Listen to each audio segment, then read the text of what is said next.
On July 26, 1976, under the Liberal government of Pierre Trudeau, out of concern for the value and dignity of all human life, the death penalty was abolished. Criminals convicted of murder could no longer be put to death.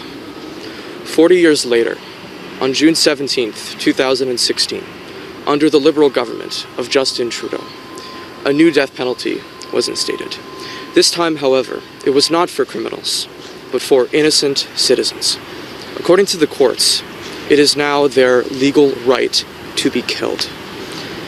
Execution by lethal injection was now available for those with a serious medical condition upon their supposed consent, if it was determined by the so-called experts that they were supposedly nearing death. Of course, when you are suffering in a far from adequate medical system with rationed care, and in some cases, activist healthcare providers and penny pinching, hospital administrators cheering for death, the reality of consent is at best highly questionable. And when you mask the killing under the euphemism of maid or medical assistance in dying, consent is a farce. But the bigger problem and the more insidious evil is that Canadians are now divided into two categories: the killable and the non-killable. Doctors, nurses, hospital bureaucrats, and society at large can now justify treating people differently. If you are very sick, a burden to your family, and costing the system too much time and money, you can be propositioned with death. Your life now is deemed expendable. You are no longer worthy of all of the protections and safeguards of the law. You can be killed. The ancient divine admonition, "Thou shalt not kill," has been turned on its head. The value of humanity and the equality of humanity has been dealt a fatal blow. And then, like any cancerous tumor, this corruption within our body politic began to grow and began to metastasize. In 2021, with the number of killings multiplying year after year, the new death penalty was expanded.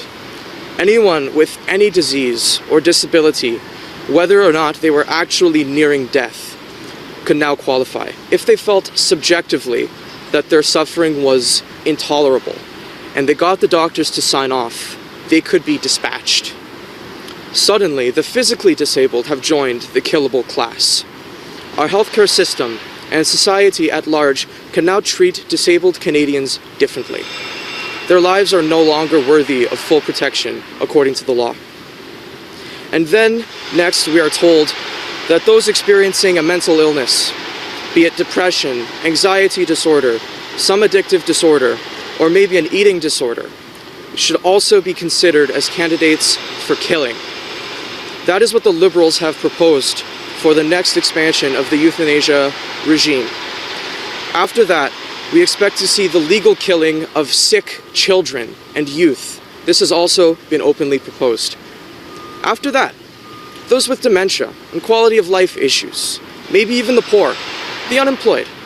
Maybe we will arrive at the very logical conclusion of euthanasia on demand for any reason or for no reason at all.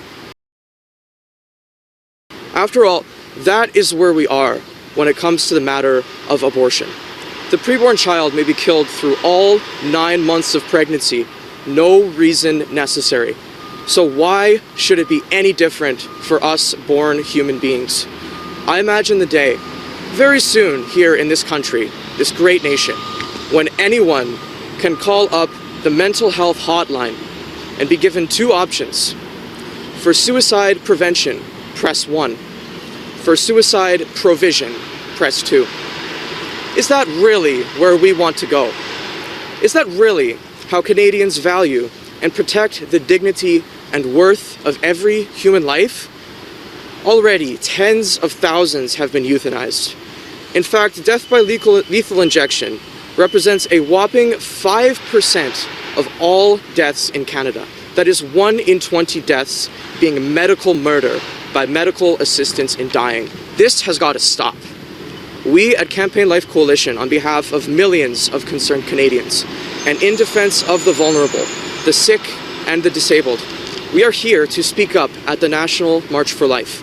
We demand an end to the killing of innocent Canadians of all ages, of all medical conditions, and of all abilities and disabilities. A society that cares is not a society that kills. The laws of men must reflect and respect the higher law of God, which teaches us to love and not to kill, to treat everyone equally, and not to group people as either killable or non-killable, as we have regrettably done in this country. The death penalty of MAID must be abolished. Thank you. Next, I would like to call up Ruth Robert, CLC's Atlantic Region Coordinator, who will speak about the contradiction of Prime Minister Mark Carney being a pro-abortion practicing Catholic. Thank you.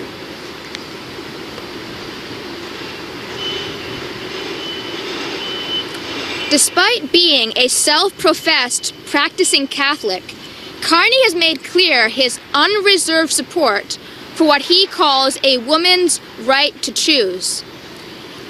This stands in stark contrast to his leadership of the Liberal Party, which forbids the genuine expression of Catholic faith, as currently Liberal MPs remain unable to act on pro-life convictions. The contradiction between Carney's profession of faith and his political actions is clear. Whatever Carney may believe, a practicing Catholic cannot remain as the head of the Liberal Party as it stands currently and remain in unity with the Catholic Church. Carney's contradictory claims misleads the public and endangers souls. Formal cooperation with abortion is a matter so grave that the Catechism of the Catholic Church maintains that it carries the penalty of excommunication. Any confusion on this issue must be eliminated, not only for the laity, but for those outside of the Church who should see moral consistency in her teachings. Canon 915 of the Church's Code of Canon Law instructs that those obstinately persevering in manifest grave sin are not to be admitted to Holy Communion. Consequently, we call upon the Archbishop of Ottawa Cornwall, Marcel Damphus, to honor this recognition of the Church and ensure that Carney is denied Holy Communion until such time as he has recanted his position and received the sacrament of reconciliation. It is not only the lives of children that are at risk, but the well-being of many internal souls, including Prime Minister Mark Carney's. Next, I'd like to call up Pete Beklinski, who is CLC's Communication Director. He will be speaking about threats to faith-based and pro-life charities under the new Liberal government.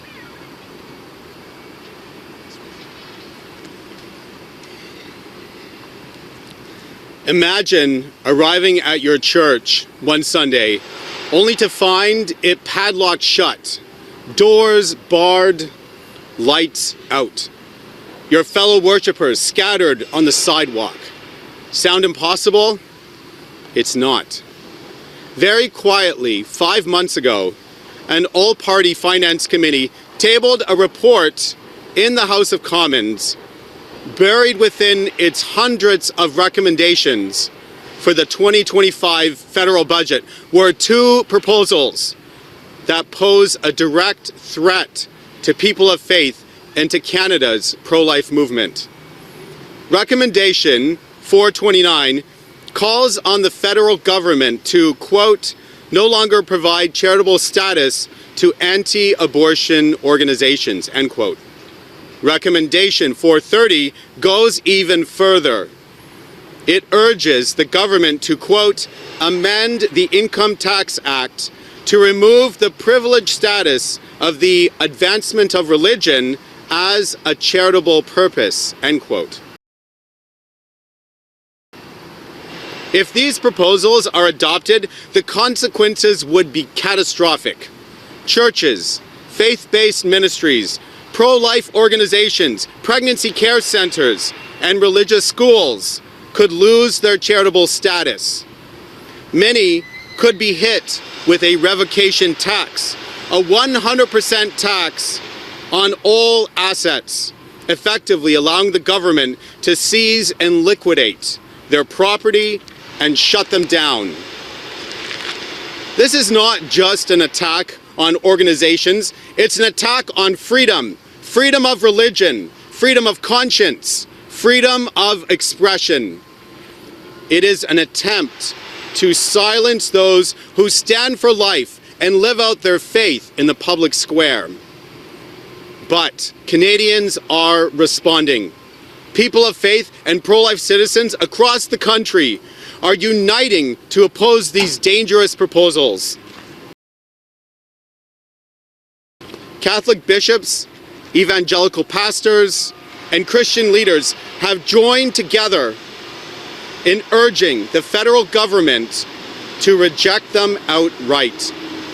Our organization launched an emergency nationwide petition drive to demand that the next Prime Minister protect the charitable sector from this threat.